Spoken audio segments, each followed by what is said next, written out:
കർത്താവിൻ്റെ ജീവൻ്റെ വചനങ്ങൾ നമ്മോട് പങ്കുവയ്ക്കുവാൻ ഇന്ന് കടന്നു വന്നിരിക്കുന്നത് ശാലോം ശുശ്രൂഷനായ ശ്രീ സിബി തോമസ് പുല്ലംപ്ലാവിലാണ്. അദ്ദേഹത്തോട് ചേർന്നുകൊണ്ട് ഈ ചെറിയ ഒരു വചന ശുശ്രൂഷ നമുക്ക് ശ്രമിച്ച് ദൈവാനുഗ്രഹം പ്രാപിക്കാം.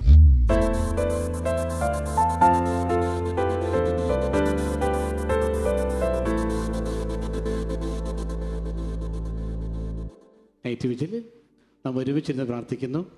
സ്വർഗത്തിൻ്റെ നാഥൻ, സർവശക്തനായ ദൈവം നമ്മുടെ പ്രാർത്ഥന കേട്ട് നമ്മളെ അനുഗ്രഹിക്കുന്ന ദിവസമാണ്. പ്രിയപ്പെട്ടവരെ, നമ്മളൊക്കെ ഒത്തിരിയധികം പ്രാർത്ഥിക്കുന്ന ഒരു വിഷയമാണ്, കർത്താവേ എന്നെ അനുഗ്രഹിക്കണമേ, കർത്താവേ എൻ്റെ കുടുംബത്തെ അനുഗ്രഹിക്കണമേ. അനുഗ്രഹത്തിന് വേണ്ടി പ്രാർത്ഥിക്കുന്നവരും അനുഗ്രഹത്തിന് വേണ്ടി പ്രയത്നിക്കുന്നവരും അനുഗ്രഹത്തിന് വേണ്ടി അധ്വാനിക്കുന്നവരുമൊക്കെയാണ് നമ്മളെല്ലാവരും. അത് നല്ല കാര്യമാണ്. സങ്കീർത്തനം 121 ഒന്നാം തിരുവചനം ഇങ്ങനെ പറയുകയാണ്, ഞാൻ പർവ്വതങ്ങളിലേക്ക് കണ്ണുകൾ ഉയർത്തി, എനിക്ക് സഹായം എവിടെ നിന്ന് വരും? എനിക്ക് സഹായം കർത്താവിൽ നിന്ന് വരുന്നു, ആകാശവും ഭൂമിയെ സൃഷ്ടിച്ച കർത്താവിൽ നിന്ന്. ഹല്ലേലൂയ. ഞാൻ പർവ്വതങ്ങളിലേക്ക് കണ്ണുകൾ ഉയർത്തി, എനിക്ക് സഹായം എവിടെ നിന്ന് വരും? എനിക്ക് സഹായം കർത്താവിൽ നിന്ന്, ആകാശവും ഭൂമിയെ സൃഷ്ടിച്ച കർത്താവിൽ നിന്ന്. അനുഗ്രഹം വരുന്നത്, സഹായം വരുന്നത് പർവ്വതങ്ങളിൽ നിന്നല്ല. അനുഗ്രഹം വരുന്നത് ഏതെങ്കിലും വ്യക്തിയിൽ നിന്നോ കുടുംബങ്ങളിൽ നിന്നോ ഏതെങ്കിലും രാജ്യങ്ങളിൽ നിന്നോ അല്ല. അനുഗ്രഹം വരുന്നത്, സഹായം വരുന്നത് എവിടെ നിന്നാണ്? കർത്താവിൽ നിന്ന്. അതും ആകാശവും ഭൂമിയും സൃഷ്ടിച്ച കർത്താവിൽ നിന്ന്. പ്രിയമുള്ളവരെ, അനുഗ്രഹിക്കപ്പെട്ട അനേക വ്യക്തികൾ സുവിശേഷത്തിൽ നമുക്ക് കാണാം. ഞാനിവിടെ പങ്കുവയ്ക്കാൻ ആഗ്രഹിക്കുന്നത് അനുഗ്രഹത്തിൻ്റെ വഴിയാണ്. അനുഗ്രഹത്തിൻ്റെ അനേക വഴികളല്ല, അനുഗ്രഹത്തിൻ്റെ ഏറ്റവും പ്രധാനപ്പെട്ട ഒരു വഴിയെക്കുറിച്ച് നിങ്ങളോട് പങ്കുവയ്ക്കാൻ ആഗ്രഹിക്കുകയാണ്. വിശുദ്ധ ഗ്രന്ഥം പരിശോധിക്കുമ്പോൾ വലിയ അനുഗ്രഹം വാരിക്കൂട്ടിയ വ്യക്തികളെ നമുക്ക് കാണാം. പ്രത്യേകിച്ച് പുതിയ നിയമത്തിൽ എന്നെ ഏറ്റവും അധികം എന്നെ ചിന്തിപ്പിച്ച, അല്ല എന്നെ ഏറ്റവും അധികം അത്ഭുതപ്പെടുത്തിയ ഒരു വളരെ സാധാരണക്കാരനായ ഒരു വ്യക്തി, പക്ഷേ പുള്ളി അനുഗ്രഹത്തിൻ്റെ നിറകുടമായി മാറി, അനുഗ്രഹത്തിൻ്റെ അങ്ങേയറ്റത്തിലെത്തി. ഞാൻ പറയാൻ പോകുന്ന വ്യക്തി മറ്റാരുമല്ല, നമ്മുടെയൊക്കെ പ്രിയപ്പെട്ടവനായ അപ്പസ്തോല പ്രമുഖനായ വിശുദ്ധ പത്രോസ്ലീഹായെക്കുറിച്ചാണ്. സെയിൻറ്റ് പീറ്റർ, നമുക്കറിയാം അദ്ദേഹത്തെക്കുറിച്ചല്ലേ.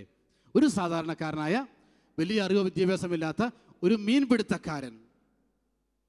എന്നാൽ കർത്താവ് അവനോട് പറഞ്ഞു, നിന്നെ ഞാൻ മനുഷ്യനെ പിടിക്കുന്നവനാക്കി മാറ്റാം. കർത്താവിനോട് പറഞ്ഞു, നിന്റെ മേൽ ഞാൻ എൻ്റെ സഭയെ സ്ഥാപിക്കും. കർത്താവ് അവനോട് പറഞ്ഞു, സ്വർഗരാജ്യത്തിൻ്റെ താക്കോലുകൾ നിനക്ക് ഞാൻ തരും.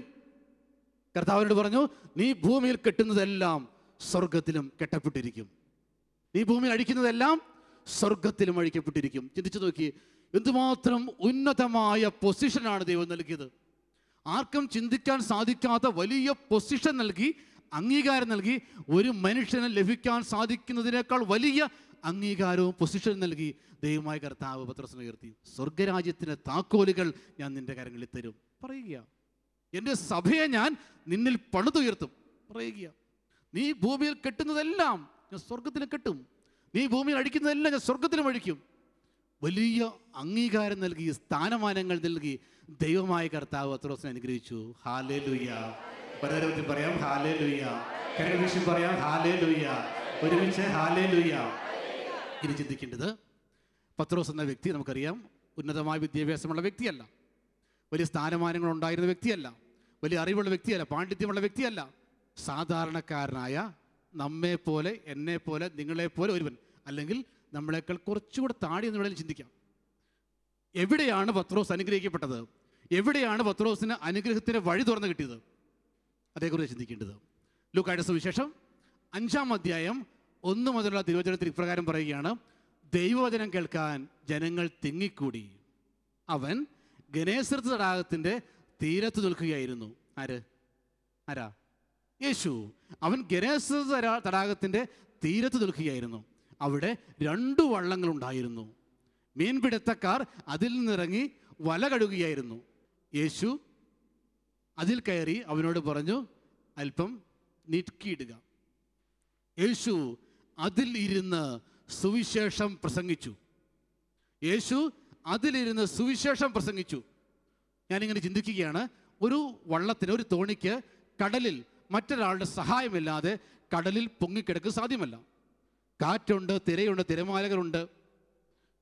ഒരു വ്യക്തി സഹായിച്ചില്ലെങ്കിൽ ഈ വള്ളം ഉലയും, ഈ വള്ളം മറിയും. പത്രോസ് എന്ത് ചെയ്തു? ആ വള്ളത്തിലിരുന്ന് എന്തു ചെയ്തു? അവൻ യേശുവിനെ സഹായിച്ചു. പത്രോസ് യേശുവിനെ സഹായിച്ചു. യേശു സുവിശേഷം പ്രസംഗിക്കുമ്പോൾ വള്ളം ഉലയാതിരിക്കാൻ, അത് മറിയാതിരിക്കാൻ, യേശുവിന് അസ്വസ്ഥത ഉണ്ടാകാതിരിക്കാൻ വേണ്ടി പത്രോസ് ആ തോണിയെ നിയന്ത്രിച്ചു കൊണ്ടിരുന്നു. അവൻ യേശുവിനെ സഹായിച്ചു. യേശുവിൻ്റെ സുവിശേഷ പ്രഘോഷണം സാധാരണഗതിയിൽ അരമണിക്കൂർ, 1 മണിക്കൂറൊന്നുമല്ല. അത് മണിക്കൂറുകൾ നീളുന്ന സുവിശേഷ പ്രഘോഷണം, ചിലപ്പോൾ ദിവസങ്ങൾ പോലും നീളും. അതിനകത്ത് പറയുന്നുണ്ട്, സായാഹ്നമായപ്പോൾ, മറ്റു സംഭവമാണ്, സായാഹ്നമായപ്പോൾ ശിഷ്യന്മാർ പറഞ്ഞു, കർത്താവേ, അവരെ പറഞ്ഞു വിടുക, ഒരു ഭക്ഷണം കഴിക്കട്ടെ.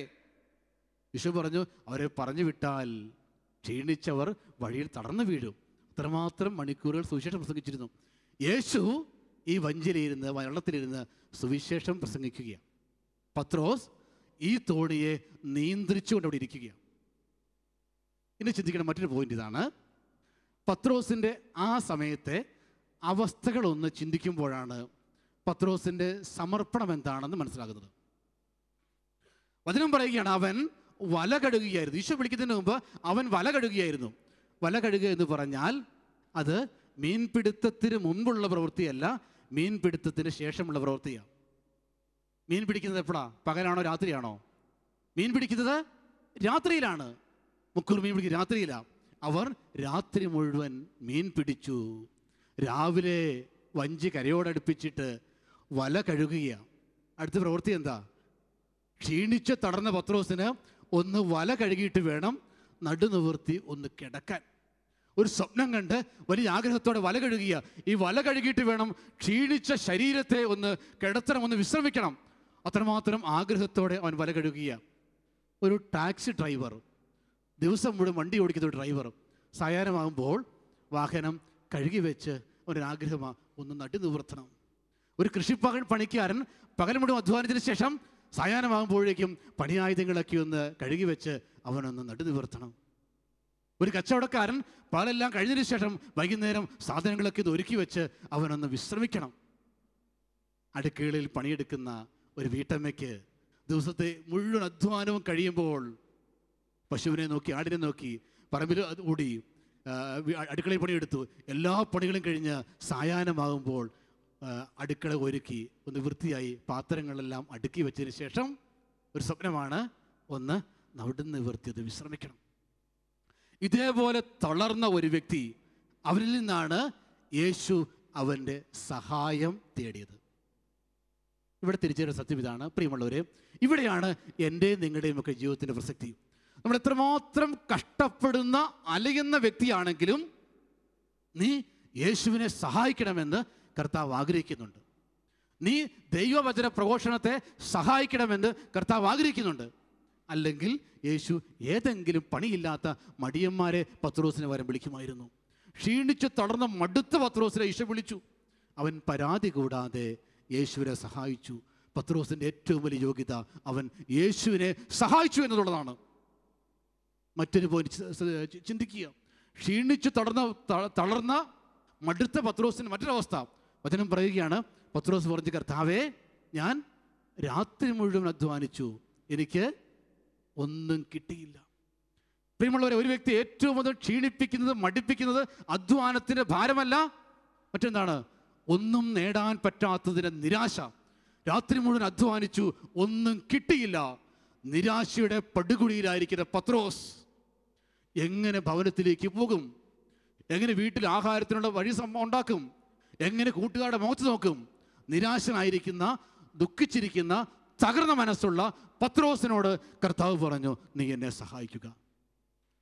പ്രിയമുള്ളവർ, തിരിച്ചറിയുന്ന സത്യം ഇതാണ്, നമ്മുടെ ജീവിതങ്ങൾ തകർന്ന ജീവിതമാണെങ്കിൽ, നഷ്ടത്തിലൂടെ കടന്നു പോകുന്ന ഒരു ജീവിതമാണെങ്കിൽ, തോൽവിയും പരാജയം നിരന്തരമുള്ള ഒരു ജീവിതമാണെങ്കിൽ, വർഷങ്ങൾ എത്ര അധ്വാനിച്ചിട്ടും ഒന്നും നേടാൻ സാധിക്കാത്ത ഒരു പരാജയത്തിൻ്റെ ജീവിതമാണെങ്കിലും, നിന്നിൽ നിന്നും നിന്റെ ദൈവം ആഗ്രഹിക്കുന്നു, നീ എന്നെ സഹായിക്കുക, നീ എൻ്റെ സുവിശേഷ ശുശ്രൂഷയിൽ പങ്കുചേരുക. വരുതരം ഒരുത്താം ഹല്ലേലൂയ, കൈവീശി പറയാം ഹല്ലേലൂയ, സ്വരമുയർത്തി പറയാം ഹല്ലേലൂയ. പ്രിയമുള്ളവരെ, പത്രോസ് സുവിശേഷം പ്രസംഗിച്ചോ? ഇല്ല. പത്രോസ് എന്താ ചെയ്തത്? പത്രോസ് യേശുവിനെ സഹായിച്ചു. സുവിശേഷം പ്രസംഗിക്കാൻ അറിയാവുന്നവർ സുവിശേഷം പ്രസംഗിക്കണം. അല്ലാത്തവർ എന്ത് ചെയ്യണം? അല്ലാത്തവർ സുവിശേഷ ശുശ്രൂഷയെ സഹായിക്കണം. എല്ലാ വ്യക്തിയിൽ നിന്നും കർത്താവ് യേശു ഇതാഗ്രഹിക്കുന്നുണ്ട്. ഇതാണ് യേശു നമ്മുടെ മുമ്പിൽ തരുന്ന അനുഗ്രഹത്തിന് വഴി. യേശുവിനെ സഹായിക്കുക, സുവിശേഷ ശുശ്രൂഷയെ സഹായിക്കുക. എങ്ങനെ സഹായിക്കാം? അടുത്തിരിക്കുന്ന ഒരു സഹപ്രവർത്തകനോട് പറയാം, ഈശോ നിന്നെ അനുഗ്രഹിക്കും, നിന്റെ രോഗം ഈശോ സുഖപ്പെടുത്തും, നീ പ്രാർത്ഥിച്ചാൽ നിന്റെ പ്രാർത്ഥന ഈശോ കേൾക്കും. അത് ഒരു സുവിശേഷ പ്രഘോഷണമാണ്. അടുത്തുള്ള വീടുകളിലുള്ള നമ്മുടെ പ്രിയപ്പെട്ടവരോട് പറയാം, അയൽവാസികളോട് പറയാം, ഈശോ നിന്നെ അനുഗ്രഹിക്കും. ഒരു വേദന പറയുമ്പോൾ പറയാം, ഞാൻ പ്രാർത്ഥിക്കാം, നിങ്ങളും പ്രാർത്ഥിക്കുക, ഈശോ പ്രാർത്ഥന കേൾക്കും.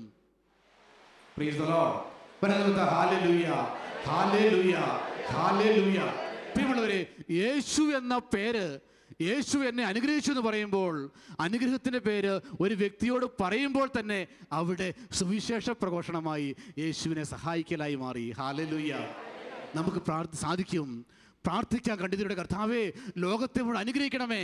കർത്താവേ, നീയാകുന്ന ദൈവത്തെ, സത്യദൈവമായ അങ്ങയെ, ഞങ്ങളെ രക്ഷിച്ച അങ്ങയെ ലോകം മുഴുവൻ അറിയാൻ വേണ്ടി ഞങ്ങൾ പ്രാർത്ഥിക്കുന്നു. അതൊരു വലിയ സുവിശേഷ പ്രഘോഷണമാണ്. ഹല്ലേലൂയ. അതോടൊപ്പം പ്രിയമുള്ളവരെ, തിരിച്ചറിയുക, നീ ദൈവ ശുശ്രൂഷയെ സഹായിക്കുമ്പോൾ നിന്റെ സമയം കൊണ്ട്, നിന്റെ ആരോഗ്യം കൊണ്ട്, അല്ലെങ്കിൽ നിന്റെ സമ്പത്ത് കൊണ്ട് നീ ദൈവ ശുശ്രൂഷയെ സഹായിക്കുമ്പോൾ നീ ഒരു സുവിശേഷ പ്രഘോഷകനായി മാറുക. നിന്റെ സമ്പത്തിൻ്റെ ഓഹരി നീ ദൈവ ശുശ്രൂഷയ്ക്ക് വേണ്ടി പങ്കുവെക്കുക. അവിടെ നീ ചെയ്യുന്നത് നീ യേശുവിനെ സഹായിക്കുക എന്നതാണ്. ഹല്ലേലൂയ, ഹല്ലേലൂയ, ഹല്ലേലൂയ.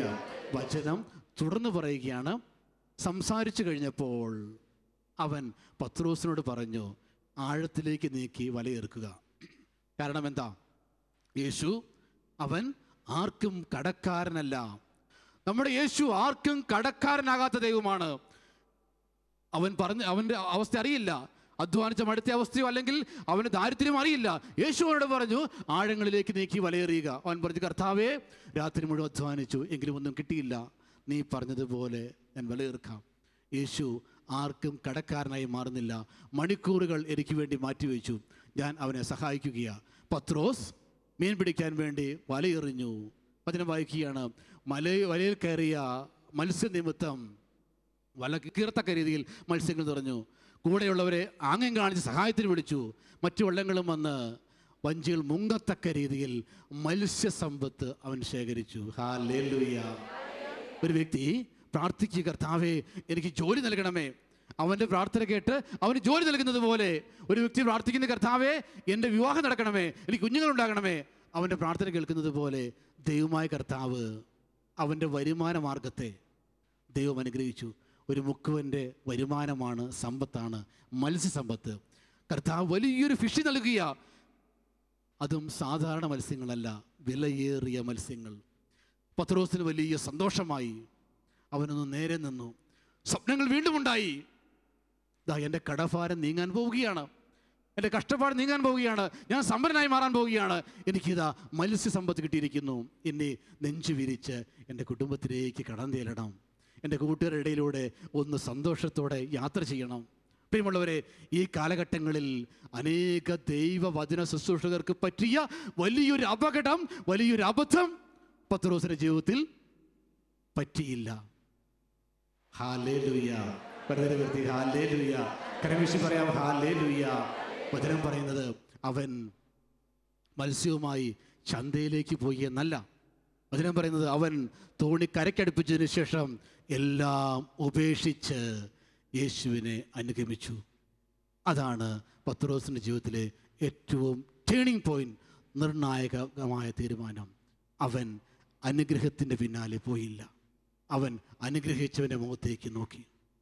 ഇന്ന് കർത്താവ് ഏറ്റവും അധികം വേദനിക്കുന്നതാ, അനേകർ അനുഗ്രഹത്തിന് വേണ്ടി പ്രാർത്ഥിക്കുന്നു, ധ്യാനങ്ങൾ കൂടുന്നു, അനുഗ്രഹിച്ചു കഴിയുമ്പോൾ അനുഗ്രഹത്തിൻ്റെ പിന്നാലെ യാത്ര ചെയ്യുന്നു.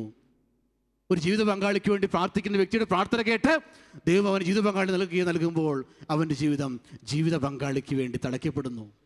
കടഭാരം മാറാൻ വേണ്ടി പ്രാർത്ഥിക്കുമ്പോൾ, ധ്യാനം കൂടുമ്പോൾ, നിലവിളിക്കുമ്പോൾ, ഉപവാസം എടുക്കുമ്പോൾ അവൻ്റെ പ്രാർത്ഥന കേട്ട് കടഭാരം കർത്താവ് മാറ്റിക്കൊടുക്കുമ്പോൾ അവൻ്റെ ജീവിതം സമ്പത്തിൻ്റെ മുകളിൽ കൊടുക്കപ്പെടുന്നു. മക്കൾക്ക് വേണ്ടി പ്രാർത്ഥിക്കുമ്പോൾ ദൈവം മക്കൾ നൽകി അനുഗ്രഹിക്കുമ്പോൾ അവൻ്റെ ജീവിതം മക്കൾക്ക് വേണ്ടി തളയ്ക്കപ്പെടുന്നു. എന്നാൽ ഈ ഒരു അബദ്ധം, ഈ ഒരു അപകടം പത്രോസിൻ്റെ ജീവിതത്തിൽ സംഭവിച്ചില്ല. അവനെല്ലാം ഉപേക്ഷിച്ച് കർത്താവായ യേശുവിനെ അനുഗമിച്ചു. സംഭവിച്ചത് തിരിച്ചാണെങ്കിലോ അവൻ വീണ്ടും ഒരു മീൻപിടുത്തക്കാരനായി തുടരുമായിരുന്നു. കർത്താവ് എന്ത് ചെയ്തു? മീൻപിടുത്തക്കാരനെ മനുഷ്യനെ പിടിക്കുന്നവനാക്കി ഉയർത്തി. പങ്കായം പിടിച്ച കരങ്ങളിൽ സ്വർഗരാജ്യത്തിന് താക്കോൽ കർത്താവ് കൊടുത്തു. മീനിന്റെ മണമുള്ള വ്യക്തിയെ കർത്താവ് സ്വർഗത്തിന്റെ സുഗന്ധങ്ങൾ കൊണ്ട് നിറച്ചു. അവനിൽ തിരുസഭയെ കർത്താവ് പടുത്തുയർത്തി. ഒരു വ്യക്തിക്കും ചിന്തിക്കാൻ കഴിയാത്ത രീതിയിലുള്ള അനുഗ്രഹങ്ങളാൽ പത്രോസ് എന്ന വ്യക്തിയെ ദൈവം അനുഗ്രഹിച്ചു. പത്രോസ് ചെയ്തത് കർത്താവിനെ സഹായിച്ചു, സുവിശേഷ ശുശ്രൂഷ സഹായിച്ചു. കർത്താവ് തിരിച്ചനുഗ്രഹിച്ചപ്പോൾ അനുഗ്രഹത്തിന് പിന്നാലെ യാത്ര ചെയ്യാതെ അനുഗ്രഹിച്ചവൻ്റെ പിന്നാലെ യാത്ര ചെയ്തു. ഇപ്പോൾ ഇവിടെ തിരിച്ചറിയുക, ശാലോമിൻ്റെ ചരിത്രവും ഇതൊക്കെയാണ് പഠിപ്പിക്കുന്നത്. ശാലോമിനെ കർത്താവ് അനുഗ്രഹിച്ചപ്പോൾ ശാലോം അനുഗ്രഹിച്ചവൻ്റെ പിന്നാലെ യാത്ര ചെയ്യുകയാണ്. ശാലോമിൻ്റെ ലീഡറായ ശമരിയാർ ബെന്യാമീനയുടെ ജീവിതം ഇതാണ് പഠിപ്പിക്കുന്നത്. പത്രോസ് ചെയ്തതുപോലെ അദ്ദേഹം കർത്താവിനെ കണ്ടപ്പോൾ, കർത്താവിന് സ്നേഹം അനുഭവിച്ചപ്പോൾ തൻ്റെ വരുമാന മാർഗം, ജോലി, ഭൗതിക സുരക്ഷിതത്വമെല്ലാം ഉപേക്ഷിച്ചു. കർത്താവിനെ നോക്കി, അനുഗ്രഹിച്ചവനെ നോക്കി. അനുഗ്രഹിച്ചവൻ വീണ്ടും ആ മകനെ അനുഗ്രഹിച്ചു. തിരുസഭയ്ക്ക് അനുഗ്രഹമായി മാറിയ, ലോകത്തിലെ ഭൂഖണ്ഡങ്ങൾക്ക് അനുഗ്രഹമായി മാറിയ ശാലോം എന്ന കർത്താവിന് വലിയ സമ്മാനത്തെ കർത്താവ് ആ കരങ്ങളിലേക്ക് ഏൽപ്പിച്ചു കൊടുത്തു. അദ്ദേഹം അതിൽ നോക്കി ആനന്ദിച്ചു പോകാതെ, ദൈവത്തിന് നന്ദി പറഞ്ഞുകൊണ്ട്, അതിൽ ജീവിതം തളയ്ക്കപ്പെടാതെ വീണ്ടും ദൈവത്തിലേക്ക് നോക്കി ശാലോമിലുള്ള എല്ലാ ഔദ്യോഗിക സ്ഥാനങ്ങളും ഉപേക്ഷിച്ച് വീണ്ടും അനുഗ്രഹിച്ചവരെ നോക്കിക്കൊണ്ട് യാത്ര ചെയ്യുക. വലുതരമെത്തി ഹല്ലേലൂയ, സ്വരമെത്തി പറയാം ഹല്ലേലൂയ, ഒരുമിച്ച് പറയാം ഹല്ലേലൂയ. പ്രിയമുള്ളവരെ, തിരിച്ചറിയുക ഈ സത്യം. ദൈവം നമ്മെ അനുഗ്രഹിക്കുന്നത് അനുഗ്രഹത്തിന് പിന്നാലെ പോകാനല്ല. ദൈവം നമ്മെ അനുഗ്രഹിക്കുന്നത് അനുഗ്രഹിച്ചതിന് പിന്നാലെ പോകാനാ. അനുഗ്രഹത്തിൻ്റെ പിന്നാലെ പോയാൽ നമുക്ക് പരമാവധി അനുവദിച്ചിരിക്കുന്നത് 80, 70, 90, 100 വർഷങ്ങൾ മാത്രമാണ്. പക്ഷേ ജീവിതം അനുഗ്രഹിച്ചതിന് പിന്നാലെ പോയാൽ അത് നമുക്കുള്ളത് ഒരിക്കലും അവസാനിക്കാത്ത നിത്യസമ്മാനമാണ്. ഒരു കാര്യം കൂടി പറഞ്ഞു വെക്കാൻ ഈ സമയത്ത് ഞാൻ ആഗ്രഹിക്കുക. കർത്താവിനെ സഹായിക്കാത്തൊരു വ്യക്തിക്ക്, യേശുവിനെ സഹായിക്കാത്തൊരു വ്യക്തിക്ക്, യേശുവിനെ സുവിശേഷ ശുശ്രൂഷയെ ഏതെങ്കിലും രീതിയിൽ സഹായിക്കാത്ത ഒരു വ്യക്തിക്ക് സ്വർഗം സ്വപ്നം കാണുക സാധ്യമല്ല. ദൈവത്തിൻ്റെ സമ്മാനം സ്വപ്നം കാണുക സാധ്യമല്ല. ദൈവത്തിൻ്റെ അവകാശമായ, ദൈവത്തിൻ്റെ വാഗ്ദാനമായ സ്വർഗം സ്വന്തമാക്കുക സാധ്യമല്ല. അതിനാൽ പ്രിയമുള്ളവരെ, നമ്മുടെ ജീവിതങ്ങൾ ഈശോയ്ക്ക് വേണ്ടി മാറ്റിവെക്കണം. നമ്മുടെ ജീവിതങ്ങൾ സുവിശേഷത്തിന് വേണ്ടി മാറ്റിവെക്കണം. നമ്മുടെ ജീവിതങ്ങൾ യേശുവിനെ സഹായിക്കുന്ന ജീവിതങ്ങളായി മാറണം. നമ്മുടെ ആരോഗ്യത്തിലൂടെ, നമ്മുടെ ആയുസ്സിലൂടെ, നമ്മുടെ കഴിവിലൂടെ, നമ്മുടെ സമ്പത്തിലൂടെ കർത്താവായ യേശുവിനെ ലോകത്തിൽ കൊടുക്കുമ്പോൾ ദൈവം നിന്റെ ജീവിതത്തെ അനുഗ്രഹിക്കും, നിന്നെ നിത്യസമ്മാനത്തിന് അവകാശിയാക്കി മാറ്റും. റോമാക്കാർക്ക് എഴുതിയ ലേഖനത്തിൽ 10-ാം അധ്യായം 15-ാം വാക്യം, സുവിശേഷം പ്രസംഗിക്കുന്നവരുടെ പാദങ്ങൾ എത്രയോ സുന്ദരം. പൗലോസ്ലീഹ ഇപ്രകാരം പറയുകയാണ്, ഞാൻ സുവിശേഷം പ്രസംഗിച്ചാൽ എനിക്കതിൽ അഹംഭാവത്തിന് വകയില്ല, അതിൻ്റെ കടമയാണ്. ഞാൻ സുവിശേഷം പ്രസംഗിക്കുന്നില്ലെങ്കിൽ എനിക്ക് ദുരിതം, ഞാനത് സമനസാ ചെയ്യുന്നെങ്കിൽ എനിക്ക് പ്രതിഫലമുണ്ട്. ഹല്ലേലൂയ, ഹല്ലേലൂയ. നമുക്ക് എഴുന്നേറ്റ് നിൽക്കാം പ്രാർത്ഥിക്കാൻ വേണ്ടി. കണ്ണുകളടയ്ക്കാം പ്രാർത്ഥിക്കാം. നമുക്ക് പരിശുദ്ധാത്മാവേ, ഞങ്ങൾ പ്രാർത്ഥിക്കുകയാ. ഞങ്ങൾ പത്രോസിനെ ധ്യാനിച്ചു. അനുഗ്രഹം സ്വന്തമാക്കിയവൻ, അനുഗ്രഹത്തിന് അടയാളമായി മാറിയവൻ കർത്താവെ, ഞങ്ങൾ പ്രാർത്ഥിക്കുക. അവിടുന്ന് പത്രോസിനെ അനുഗ്രഹിച്ചതുപോലെ ഞങ്ങളെ അനുഗ്രഹിക്കണമെന്ന് പ്രാർത്ഥിക്കുക. കർത്താവെ, പത്രോസിന്റെ കുറവുകളിലും ബലഹീനതകളിലും പരാജയങ്ങളിലും അങ്ങയെ സഹായിച്ചതുപോലെ, സുവിശേഷത്തെ സഹായിച്ചതുപോലെ കർത്താവെ, ഞങ്ങളും പ്രാർത്ഥിക്കുകയാ. ഞങ്ങളുടെ ജീവിതങ്ങളിലെ കുറവുകളിൽ, ബലഹീനതകളിൽ, പരാജയങ്ങളിൽ, സമ്പന്നതയിൽ, സമ്പത്തിൽ സുവിശേഷത്തെ സഹായിക്കാൻ, യേശുവിനെ സഹായിക്കാൻ, സുവിശേഷ പ്രഘോഷണത്തെ സഹായിച്ച് അനുഗ്രഹത്തിന് വഴിയിലേക്ക് പ്രവേശിക്കാൻ പരിശുദ്ധാത്മാവേ ഞങ്ങളെ സഹായിക്കണമേ. കരങ്ങൾ രണ്ടും നമുക്ക് ഉയർത്തിപ്പിടിക്കാം. ദൈവത്തിൻ്റെ ആത്മാവ് സഹായിക്കട്ടെ. ഞാനും നിങ്ങളും, പ്രിയമുള്ളവരെ, ഞാനും നിങ്ങളും ഒരു ദൈവ ശുശ്രൂഷകരായി തീരട്ടെ. നമ്മുടെ ജീവിതങ്ങളിലൂടെ, നമ്മുടെ വാക്കിലൂടെ, നമ്മുടെ പ്രവർത്തനയിലൂടെ അധ്വാനത്തിലൂടെ, നമ്മുടെ സമ്പത്തിലൂടെ, നമ്മുടെ പ്രാർത്ഥനയിലൂടെ നമ്മുടെ യേശു മഹത്വപ്പെടട്ടെ. പ്രാർത്ഥിക്കാം പരിശുദ്ധാത്മാവിനോട്.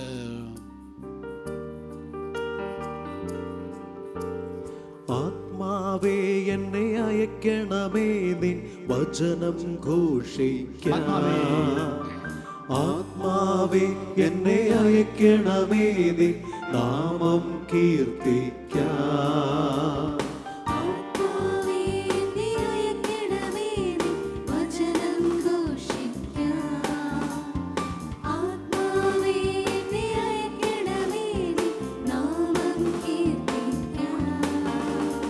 ലോകത്തിൻ്റെ അതിർത്തികളോളം നാമം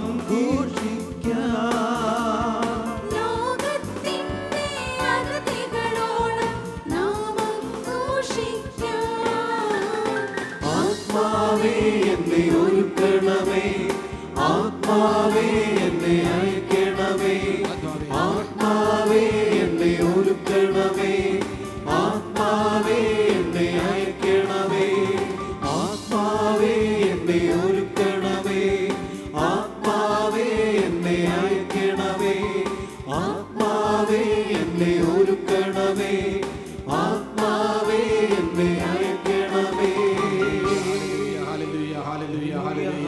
ആരാധന കർത്താവേ, ആരാധന കർത്താവേ, ആരാധന കർത്താവേ. യേശുനാമത്തിൽ പ്രാർത്ഥിക്കുന്നു. ഞങ്ങളുടെ സുവിശേഷ ശുശ്രൂഷകരായ കർത്താവേ, ഉയർത്തണമെന്ന് പ്രാർത്ഥിക്കുന്ന കർത്താവേ, അങ്ങേ സഹായിക്കുന്നവരാക്കി ഞങ്ങളെ ഉയർത്തണമേ.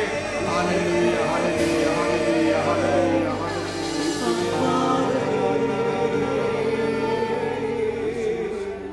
പരിശുദ്ധ ദേവമാതാവേ, അമ്മയുടെ വിമല ഹൃദയത്തിലേക്ക് ഞങ്ങളെ സമർപ്പിച്ചുകൊണ്ട് പ്രാർത്ഥിക്കുന്നു. ഈശോയെ സന്തോഷിപ്പിക്കാൻ, ഈശോയെ സഹായിക്കാൻ, ദൈവശുശ്രൂഷയെ സഹായിക്കാൻ അമ്മ ഞങ്ങളെ സഹായിക്കണമേ. നന്മ നിറഞ്ഞ മറിയമേ, സുസ്ഥി കർത്താവ് അങ്ങയുടെ കൂടെ, സ്ത്രീകളിൽ അങ്ങ് അനുഗ്രഹിക്കപ്പെട്ടവളാകുന്നു. അങ്ങയുടെ ദുരിതത്തിന്റെ ഫലമായി ഈശോ അനുഗ്രഹിക്കപ്പെട്ടവനാകുന്നു.